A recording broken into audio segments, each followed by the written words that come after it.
Hello, everyone. Thank you very much for coming here today. My name is Jarrod Overson, and I'm going to be talking about credential stuffing. I know as security professionals, or people who at least care about security, a lot of us have a tendency to kind of brush off credential stuffing, because to us, it's an easily solvable problem for us not to be affected. We just don't reuse our passwords and ideally enable multi-factor authentication wherever possible.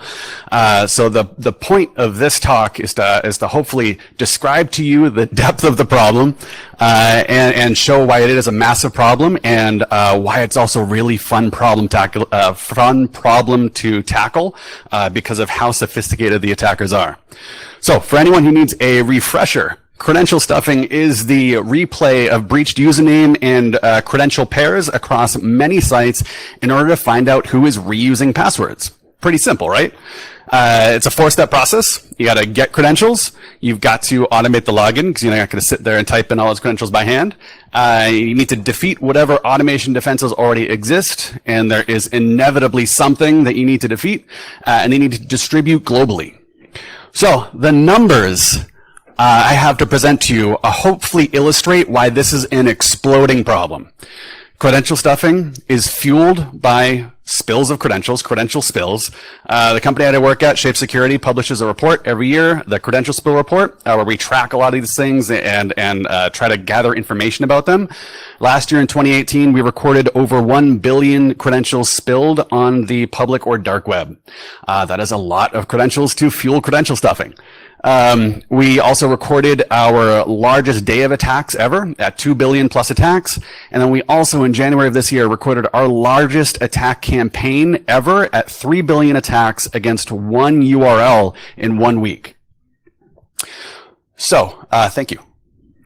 We're going to go into three things here. We're going to go into an attack detail, so describing how these attacks actually occur, how much they actually cost. If you wanted to put on your black hat tonight, maybe you're pissed at your boss and you want to go home and be an attacker, you can go home and with the money in your pocket get started tonight.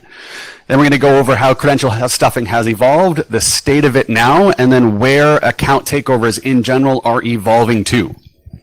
So before I get started on the actual detail and cost, I need to differentiate manual work and automation. Any attack out there steps between manual work and automation frequently. There's never an attack that you can just walk up to blindfolded, smash a button, and have millions and millions of dollars pouring all over you. Those just don't exist. That would be an example of a 100% automated attack, and those just don't really exist. You can come close, but it's not quite at that point. So automation could be anything from a port scan, or searching Google, or automating a browser, or anything like that. Stuff that allows you to do the boring and low value stuff trivially, over and over and over and over again. You're not going to sit there and scan through 65,000 ports by hand, because most of them will just not amount to much. So you need to automate that stuff in order for attacks to be economically viable. And that's where manual work and automation come into play. So manual work is the stuff that you do when the value is there. Automation is what you have to resort to when the value is not there. The stuff I'm going to be talking about this entire presentation and in general is all hinging around cost versus value. If the value is there, the cost of these attacks can be adjusted in order to make them continue. So if there are no defenses in place, cost is virtually zero. You can use existing strategies, existing tools, existing tactics. You can almost press a button and have more money pouring all over you because a lot of the problems have already been solved. This is the same thing with technology in general. Things that might be new at the start becomes easier as more people understand them. As you add any defenses in place, you force a generational shift for these attacks. Now, it could be something homegrown, it could be a vendor, it could be anything else. No matter what you put in place, it's going to stop virtually every single one of your attackers, if only for a little bit, because you've just changed what's going on. And this is what you want to do over and over and over again until you get to the point where you tip the cost versus value justification in your favor. This is where you need to be with defenses. This is what we're doing with the firewalls, application DDoS stuff, CAPTCHAs, whatever else. We're trying to add layers and layers of defenses on it until it just no longer makes sense to attack us anymore. The problem there is that the same thing with computing, mobile phones, machine learning, storage space, whatever else, is that over time, the cost of entry into all these technologies just reduces naturally. Same thing I was talking about before. People understand it better. The tools become cheaper. The hardware becomes optimized for these use cases. It just becomes naturally cheaper over time. And you couple that with the fact that every single one of our responsibilities is to grow value in our company, and we have this dynamic pulling far, far away from where we want to be. We have always cost of the attacks reducing and the value of successful attacks increasing. This is fueling rapid iteration.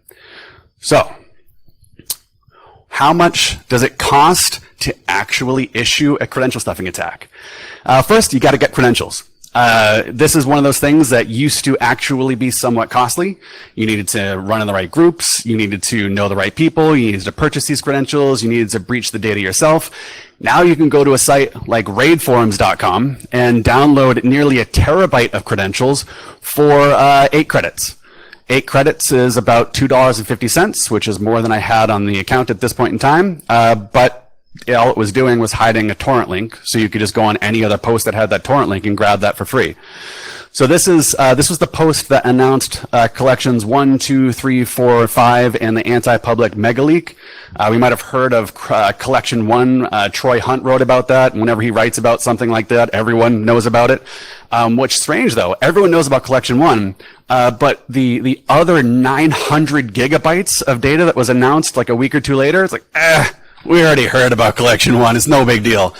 This is a monstrous number of credentials that includes dumps of upwards of 10 years ago.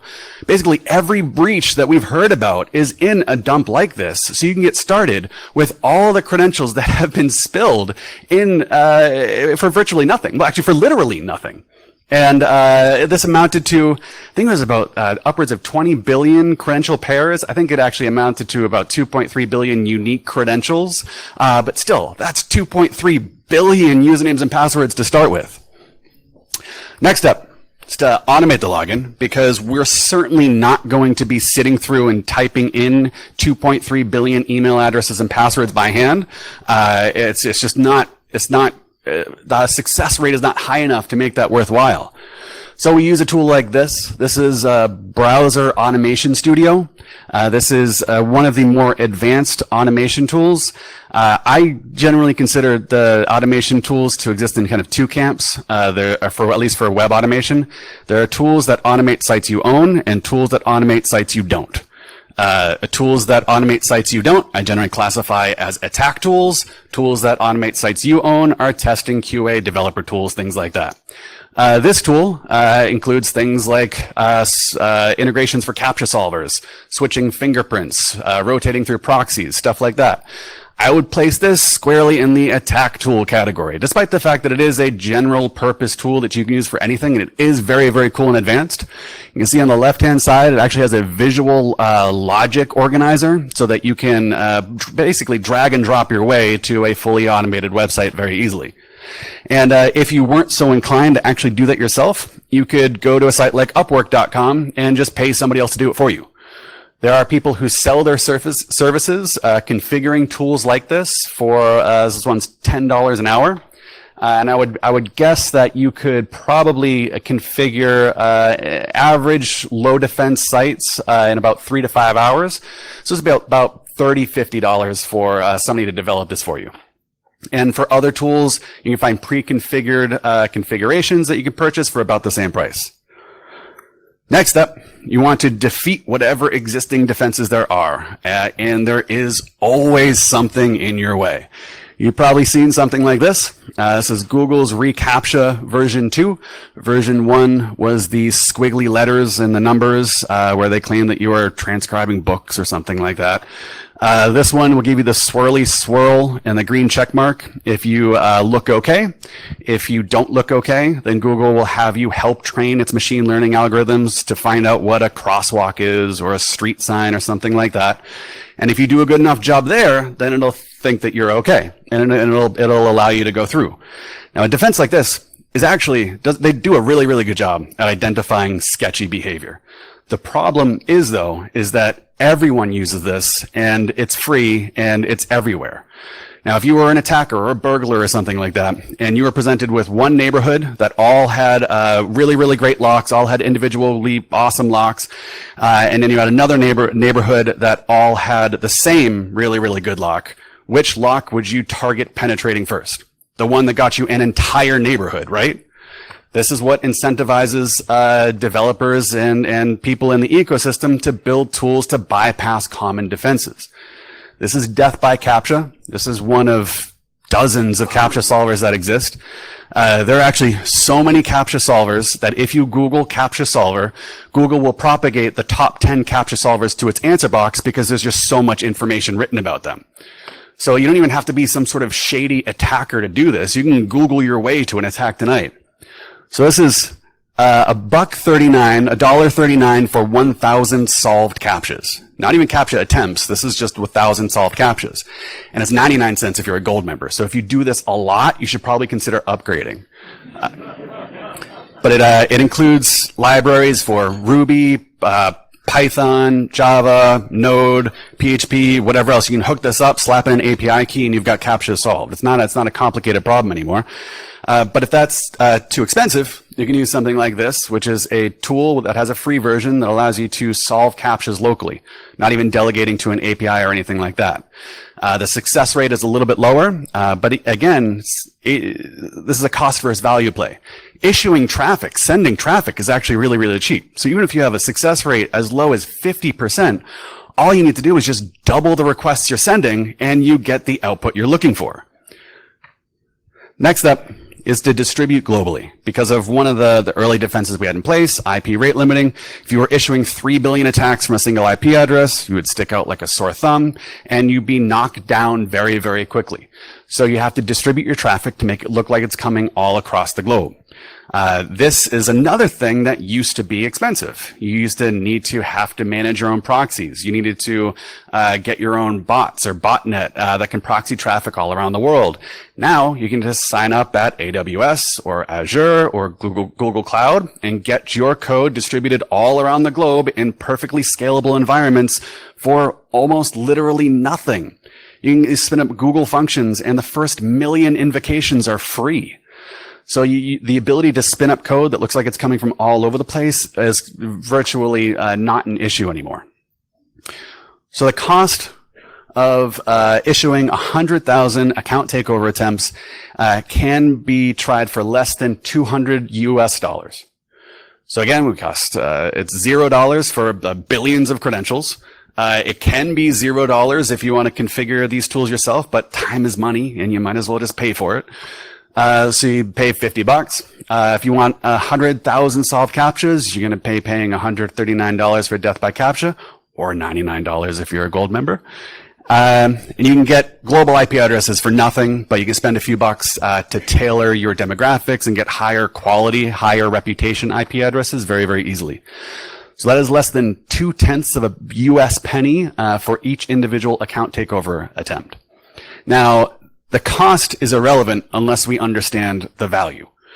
So the rate of return is calculated by the value of our goal multiplied by the chance of success divided by the cost, subtracting our initial investment, you get our rate of return. So for a cost of 0.2 of a penny, a success rate of what we've seen between 0.2 and 2%, for credential stuffing attacks, and a range of values between what I've seen between $2 and several $100s. Value is generally lower for low value things like forums, a lot of musical artists, forums. Those accounts will exist. They're not going to be very valuable. They'll sell for pennies or a couple dollars.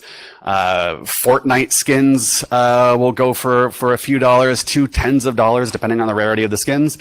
As sites that deal with money, especially money transfer, go for a lot because that helps in money laundering. So these accounts are worth a lot, and you mash all these up together, and you have a rate of return at the low end of 100%, and at the high end, hundreds of thousands of percent. This is a phenomenal value for anyone to do, and it costs so little to get started.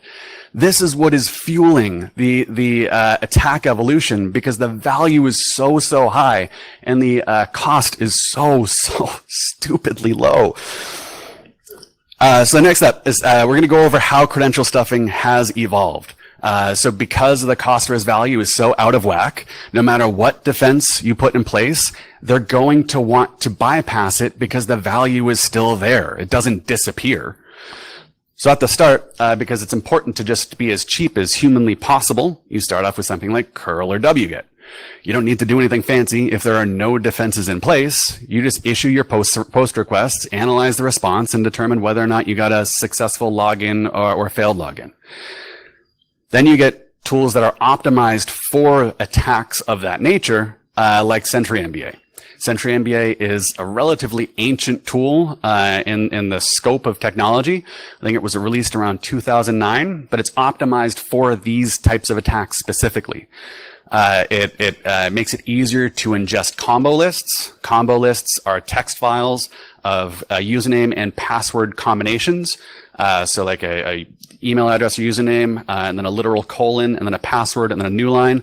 These are optimized for ingestion by tools like this. So if you search for combo list, you'll find lots of information on combo lists. And if you're looking to figure out how tools are easily configured for combo lists, you can look for those sorts of configurations. So it also evolved over time to get past some future defenses that eventually we put into place. Like we talked about, the first defense that we really had was IP rate limiting, which I'm sure everyone here has been in a situation where we've had to IP rate limit or block an IP at some point in time. And we probably also remember how futile that was because of how trivial it is to get around things like that.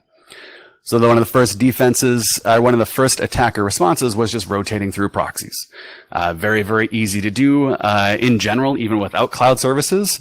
But you'll also get to the point where you'll have services like Akamai or whatever else dealing with IP reputation. How consistently legitimate is traffic coming from a particular IP address?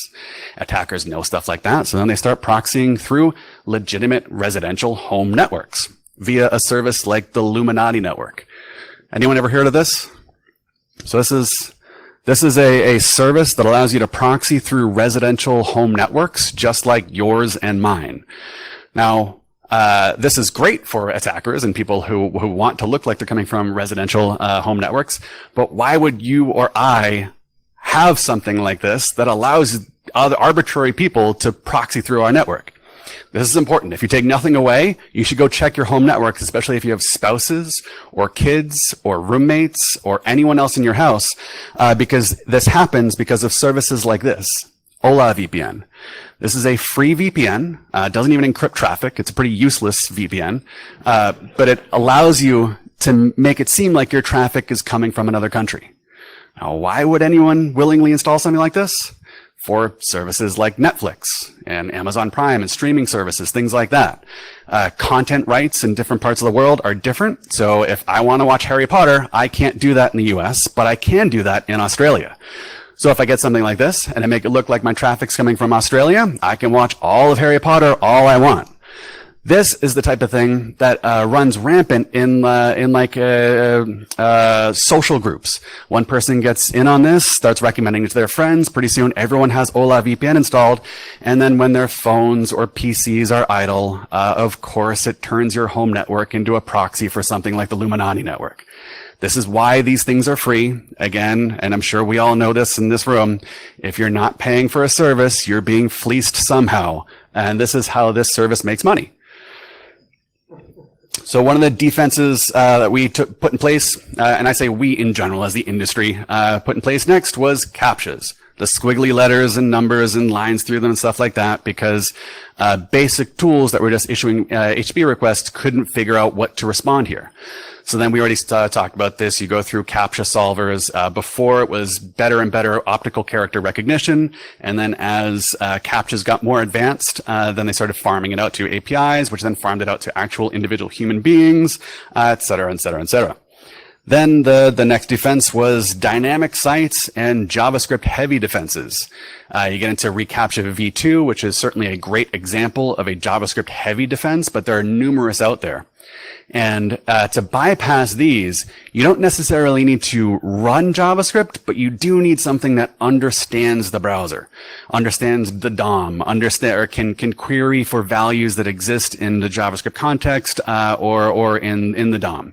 So you get things like Phantom.js and Trifle.js, which are scriptable web views. Web views are just development containers that include browser components that you can embed into other things. These were early instances of tools that allowed users to test websites. These are not attack tools. These are generic purpose tools that attackers use to continue attacking websites. Defense we had against those was inspecting the environment or looking at the host header order.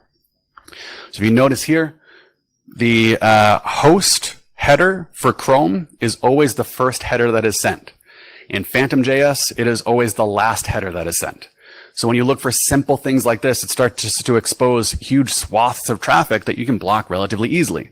Of course, something like this is easy to bypass, but this is what the game is back and forth with attackers. You find something, you block on it. They bypass it, you find something, you block on it over and over and over again. Phantom.js and other tools also expose things in the JavaScript environment. Phantom exposes the method call Phantom, which you can use to talk back to the Phantom API. You look for things like that, you pass it up to your server, or you do something on the web page, and you can block browsers that way. Again, very, very simple techniques, not very complicated. Attackers moved on and started scripting consumer browsers. So they use things like Selenium and now Puppeteer in order to script consumer browsers, modern stuff, the stuff that we're using. Production Chrome, production Firefox, Edge, anything else. These are the same sorts of things as Phantom and Trifle, but they are now scripting real browsers in order to bypass the oddities of using a non-standard browser. The next step there is to the defense there, sorry, before I jump into the how to bypass that defense, was browser fingerprinting. So this is something that's still actually relatively prevalent today, but it's you grab a whole bunch of data from the browser. It could be like screen size, the plugins you have installed, the fonts you have installed, things like that. You grab enough high entropy data points, smash those together, and you essentially just rate limit on them. Same sort of concepts as IP rate limiting, but with browser metadata as opposed to network level metadata. And attackers, of course, knew that. This is just recycled ad technology that used to track you all over the place, so it was well known. And they would make tools like this. This is FraudFox, which is the ultimate in internet privacy. All these tools talk about how they're privacy oriented, but with a name like FraudFox, you can probably figure out what it's intended to be used for. But this and anti-detect, they specialize in randomizing and altering those fingerprintable data points, so that if you're rate limiting off those, you're not going to be caught in those rate limits anymore. This is also a virtual machine-based solution for defeating browser fingerprinting. So because it's VM-based, once you get it configured, you can then deploy it to whatever virtualization solution you are interested in, and you are perfectly scalable to the sky. Next defense there was then identifying negative traits from user behavior. It's very, very easy to identify a bot when they look like this, when they're just incredibly quickly typing out letters or smashing out entire strings in a fraction of a millisecond, or always clicking at the 00XY point on elements. Things like that make it very, very easy to identify obviously non-human behavior. And in a situation like this, what we're dealing with, the vast majority of non-human behavior is going to be traffic that is trying to manipulate and exploit you. So you look for those, you pass them up to your server, do some sort of checks, and then you can detect and block browsers that way. And of course, attackers move on from there and use a tool like I talked about before, Browser Automation Studio. Can you see the cursor there? Yeah. So this is a tool that emulates user behavior. So it rather than just teleporting the mouse over and over again, you will see the mouse gradually go to the points you want to click, randomize the exact points, have some jitter along the way. You'll even notice before it would stop in random places, you can add configurable idle human behavior. So you can simulate things like reaching for your coffee and hitting the mouse a little bit, or walking walking away from your computer for a little while. This takes time, which does increase the cost of an attack, but if that's your way through, then it's still low enough cost in order to offset that by the value. So the defense there was browser consistency checks. See this back and forth? You catching a rhythm so far? This is what we've been doing for years, and these are very, very motivated, persistent attackers who are trying to get through. So because they're randomizing data points, I started to invest in the validation of these data points to make sure they're well within good ranges. If you're Chrome, you better be telling us that you support OGVorbis. If you're Internet Explorer and you're telling us that you support OGVorbis, chances are you are lying about that because you don't support OGVorbis. So these are the types of things that you can look for in order to determine how many lies the attacker is telling you. Real users don't need to lie a lot. Attackers do because they're using a handful of sources and then distributing that traffic so it looks like millions. They need to look like millions, otherwise you block them. So they have to lie more.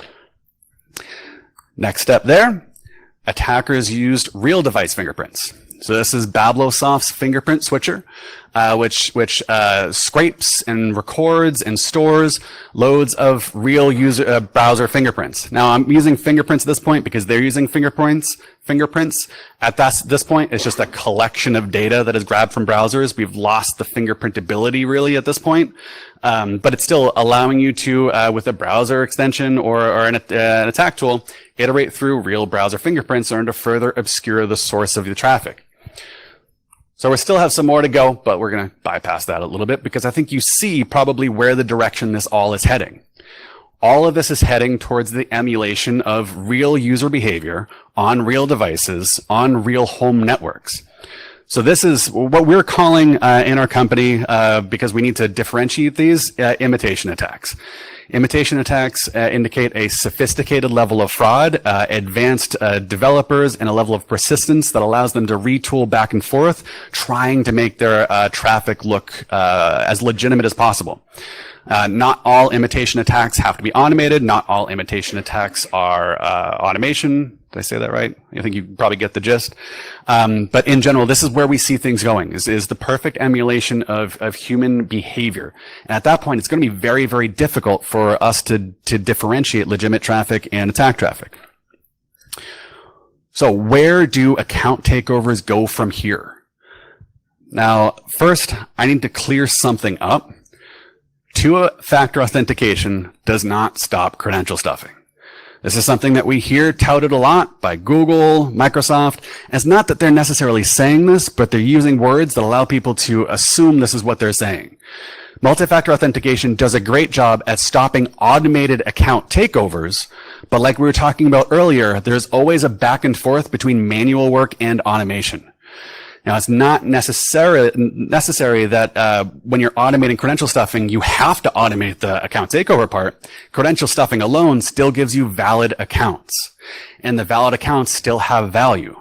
Now, think about the type of person who, if they're victim to a credential stuffing attack, is reusing a password, but they also have multi-factor authentication enabled. That's the type of person that knows enough to be confident, but doesn't know enough to be effective. These are exactly the type of people that are very easy to phish or social engineer. Now, to bypass multi-factor authentication, I'm going to go through a step right now, and I'm dropping some really, really cool 0 days on you all. I wish that would actually be cool, but that is way too advanced for what we need, because cheap and easy is what works here. So to bypass multi-factor authentication, the easiest and cheapest way to do that is to just have the target do it for you. So for me to do something like that, I already have username and password. I already know what's your username and password. I enter those in, I get ready to submit, and I give you a call. I give you Jan. I give Jan a call here, and he answers, and I say, "Hey, Jan, I'm from Chase. Chase is a bank everyone knows. I'm noticing that you have some strange purchases from Australia. Are you in Australia right now?" No, of course not. You're in Amsterdam. That's wild. So you did not just make an $8,000 purchase and a $12,000 purchase? No, of course not. And actually, I'm kind of joking right now, but questions like this are good because they get the person on the other end panicking. They get defensive and they say, no, of course not. I didn't make those purchases at all. It's like, okay, all right. Well, normally in these situations, I would tell you to make sure that you have multi-factor authentication turned on. It looks like you have that turned on here, which is good. So I've told you that I know something about your account that really only the bank should know. Can I send you a token in order to make sure that you have, or that you are actually in possession of the device that has registered the account? Of course. We'll take care of those purchases immediately. All I do is press submit. Jan gets a text message with a multi-factor authentication token on that, gives it to me, and says, and then I say, it's like, all right, great. We'll take care of those purchases immediately. We'll wipe them from your record. No worries. You enjoy your day. And then you leave the phone call thinking, wow, what great customer service. I did nothing, and they eliminated $20,000 worth of purchases. But what you've done is just give an attacker the multi-factor authentication token that gives them access to your account. This is what we see because it's so easy and so cheap. Now, this is why it's important to talk about and think about the cost versus value. Because once you have that list of valid accounts, the value of the attack from that point on dramatically raises because you don't have that wishy-washiness of the billions of invalid user accounts. So you can do different things to get in there. Another thing that we're seeing, and if you were here for the cross-site scripting talk earlier, then this is very relevant there. But it's basically the resident script or extension hijacking an account after the user has gotten through. So an example, let's say this guy's logging into his bank, logs in. This time's taking it just a little bit longer than normal, but that's okay. We've taught web users that's perfectly okay. This time, some sort of resident script or extension or something like that has hijacked the session. So we're already logged in, and the script is making it look like it's not logged in. So we go through, and the script tries to add a new payee. Perfectly fine, works, because why shouldn't it? It's an API call, we're already authenticated, no big deal. Then the script tries to transfer funds. Now at this point, what could be a percentage or a flat amount, whatever is lower, no big deal. At this point, what most systems should see is that this exceeds a risk threshold. This is shady. We just logged in, add a new payee, tried to transfer right away. That sets off some alarms. So we ask the user to enter a multi-factor authentication token. Pass that on to Barry, who is expecting this flow. It's no big deal. They enter in their token. Script grabs it, continues their transaction. Everything looks okay. And of course, everything works perfectly. Now, this might seem Hollywoody and hypothetical, but I mean, we already saw that talk earlier, which talked about how these scripts get resident in your browser and stick around. This is no different than that. But we also see malicious extensions being sold and acquired very, very easily. How many of you paid for the extensions that you have in your browser? And I know it's none of you, so don't lie. The developers behind that aren't getting any money necessarily. If somebody wants to pay them $5,000 to $10,000 to take that away, a lot of them will probably say yes. And who knows what happens to those extensions afterward. If that's not enough, as an attacker, you might as well just try to exploit a developer machine and build your code directly into the software that you want to exploit. This is NPM's event stream exploit from last November, which had malicious code injected to an open source package and then downloaded by 8 million developers plus.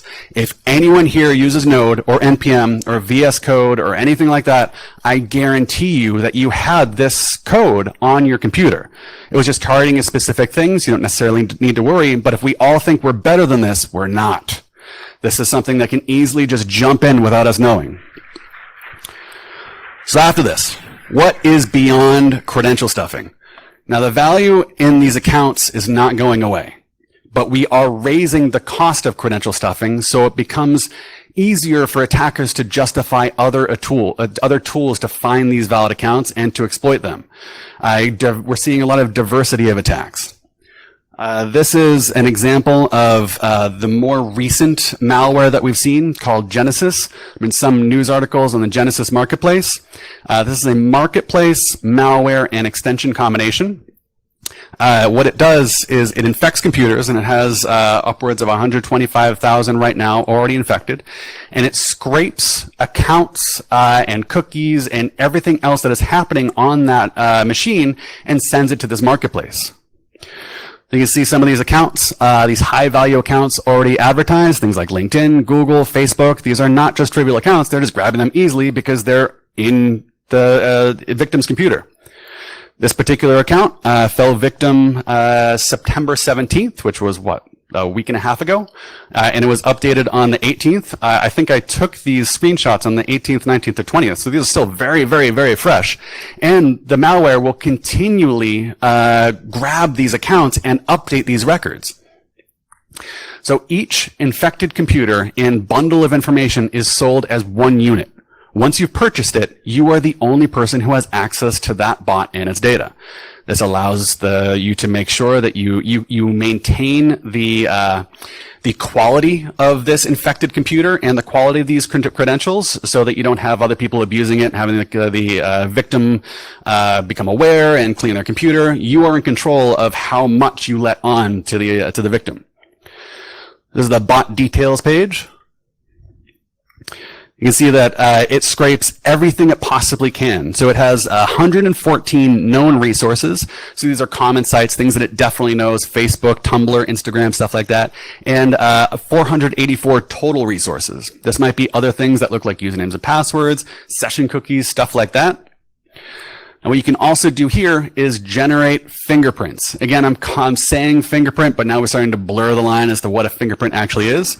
What this is doing, and I can't show every step because there are some details that I don't want anyone who owns this site to query in order to find out whose account this is, because we still want this account.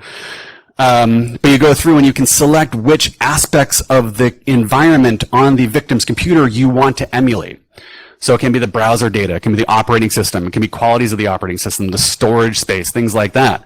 And then once you have gathered all the information that you want, you can generate your fingerprint, the extension communicates with the marketplace, and now your browser has all the data of that victim's computer. So this will easily bypass a lot of risk scores for modern authentication. Things like where you log in from a new Wi-Fi point or device or something like that. You're like, hey, this is new. Can you enter your multi-factor authentication token? Something like that. This is designed to make you look like your victim. And of course, as with a lot of malicious software that is built and generated by Russia, it abides by the "don't screw your buddies" policy. So none of the CIS countries are part of this circle. So if you're looking to exploit any Russian accounts or services, you're out of luck, unfortunately. So what we're seeing here in general is the trend towards advanced malware that is learning and emulating everything about a host device. So as we were talking about earlier, the trend is looking for how to emulate actual humans. What we're seeing, and what we see with the trends of malware, is that a lot of it starts with ad fraud, because there's just so much money and so much fraud already in ad networks. And then we see moving on to crypto mining, because that was an easier way to grab money or steal money. And now it's just general account takeovers, boring stuff now, but relevant for me. And this is a great article that was written on BuzzFeed, I think mid to late last year, which is a bunch of malicious applications on mobile devices learning how the applications and user were using those devices in order to commit ad fraud. So the learning of individual user behavior already has precedent and is already falling in line with what we would expect. And then you combine that with account takeovers, malware that is already resident on individuals' machines, and it becomes easier to see how you can bypass even those super cool vendors that are talking about AI behavior analysis that'll identify your user behavior in order to identify you. It's like, it's not that big of a deal. So that is where we see things going. And at that point, it's going to be extremely difficult to identify all of these individual malicious attackers. So the one thing I can leave you with, this is a fraud problem. And fraud problems are not technical problems. We can't find a silver bullet solution against humans, because if you are financially motivated and you can justify economically your actions and you have to put food on the table for your family and pay rent, you're going to figure out a way to attack the people you want to attack if that is your particular career choice. So advanced credential stuffing and stuff like that is very sophisticated fraud. It's not a bot problem or anything like that. You can't just smack it down and walk away. These are things that you're going to have to start building teams around. You have to take back to your executives, your managers, your vice presidents, and talk about the problem, because it's going to involve a change in the way we organize as companies. Developers are going to have to become closer to security and fraud teams. You're going to have to do better at understanding each other so we can build features earlier in the pipeline to address problems. Because attackers iterate very, very quickly. Even if we're super agile, working in 1 or 2 week sprints, it's not fast enough to get things out. So imitation attacks in general, they're designed to blend in. And unfortunately, that makes it difficult for you to just walk over to your graphs or your ops teams or whatever else and just see whether or not you have a bunch of fraud, because they're designed to blend in. They're designed to look like legitimate users. So you're going to have to look deeper in order to figure out whether or not you actually do have a problem. And in general, at the end, I mean, every single defense you put in place is going to fail. That is something that we just have to understand. I work for a company who specifically tries to build stuff to defend against this. Our defenses fail all the time. It's how you adapt to that failure that is important. And that is something that our teams, security teams and development teams, need to adopt, because that is a different level of iteration and agility. Thank you. That is my talk. I'm Jarrod Overson. You can find me at JS Overson just about everywhere. I do have an NFC chip implant, so if you want to follow me on Twitter, you can tap my hand with your phone, which is creepy and cool at the same time. Thank you.